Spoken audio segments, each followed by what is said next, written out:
In the vast, unforgiving expanse of the Libyan desert, a silent war was waged. A war not of grand armies clashing, but of shadows and whispers, of ghosts who haunted the dunes. This is the story of one such operation, a mission so secret its success was measured by the silence that followed. It is 1942. The war in North Africa hangs in the balance.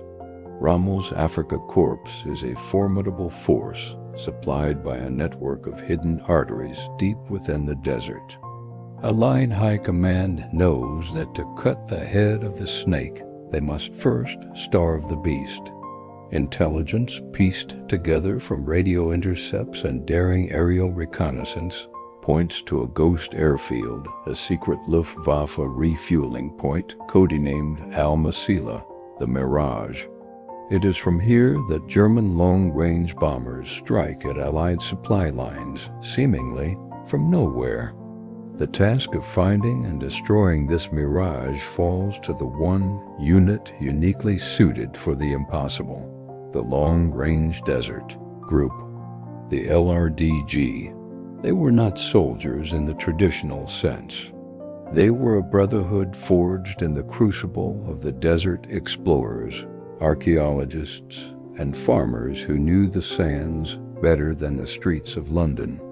They moved in heavily modified Chevrolet trucks, their mobile homes and weapons platforms, capable of navigating hundreds of miles of trackless wasteland.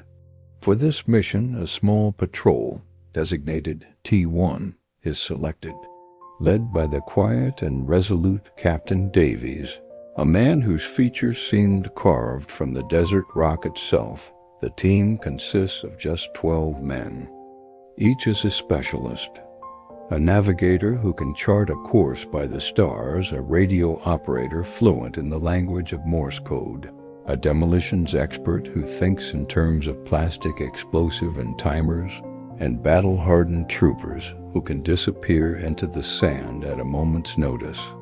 Their journey begins under the cloak of a moonless night. Leaving their base near the Siwa Oasis, the trucks melt into the darkness, their engines a low thrum against the immense silence. This is not a charge into battle. It is an infiltration. For days they travel, not in a straight line but in a series of calculated zigzags, following ancient, forgotten wadis and plateaus to avoid German patrols. The sun is their primary enemy. Temperatures soar, turning the metal of their trucks into searing hot plates. Water is rationed with agonizing precision, a single cup per man per day. The psychological toll is immense.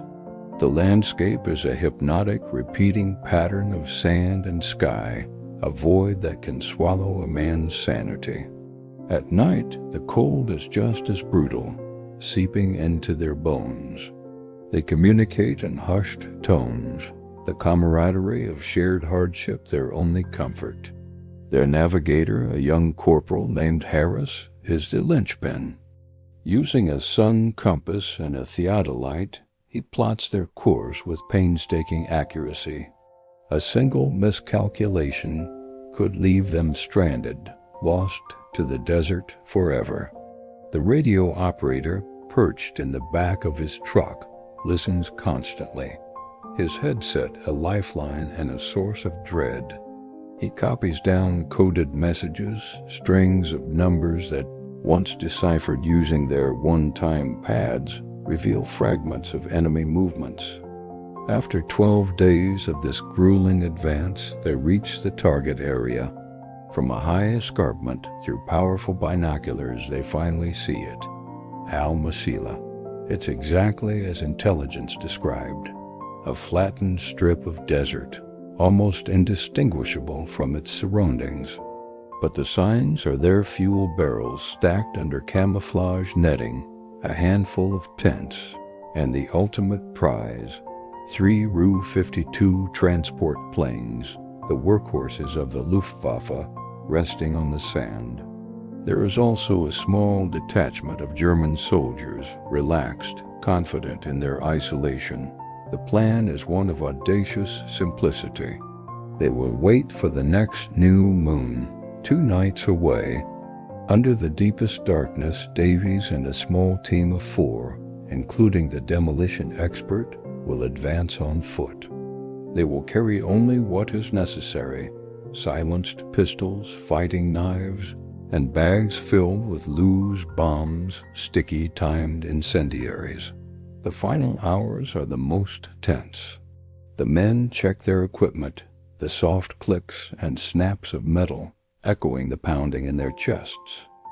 There are no grand speeches, just a shared look, a firm nod.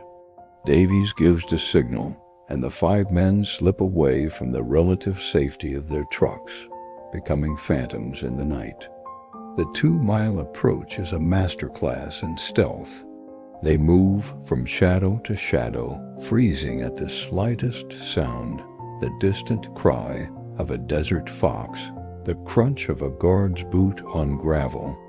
They crawl the last 100 yards on their bellies, sand grinding into their skin, the metallic taste of fear in their mouths.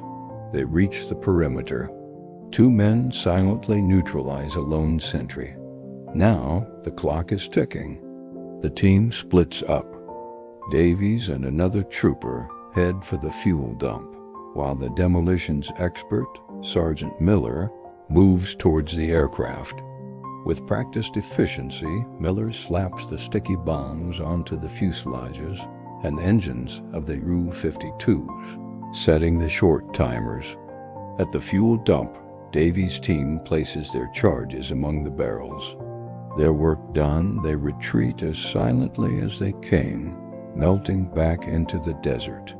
They don't look back. They don't wait for confirmation. Their survival depends on distance. The engines roar to life, and they speed away into the blackness. Minutes later, the night is torn apart. A series of muffled pops is followed by a brilliant, silent flash as the fuel dump ignites, turning night into a hellish day. The fire spreads to the aircraft, their magnesium skins burning with an intense white-hot fury. The mission is a success, but the war for T-1 patrol is far from over. Now they face the long, dangerous journey back, hunted by an enraged enemy. German patrols, alerted by the inferno, swarm the desert. For the next week, the LRDG plays a deadly game of cat and mouse. They engage in sharp, violent skirmishes, their twin Vickers guns spitting fire from their trucks. They drive until their vehicles are on the verge of breakdown, and then drive some more. They endure, survive, and finally, battered and exhausted, they cross back into friendly territory. They return not to parades or medals, but to the quiet satisfaction of a job well done. 12 men had ventured into the heart of the enemy's lair and crippled a vital artery, all without a single loss. The story of Operation Mirage, like so many LRDG missions, was filed away, a footnote in the grander narrative of the war. These were men who fought in the shadows, whose victories were measured in silence and secrecy, and turn on notifications. More forgotten heroes are waiting to be remembered.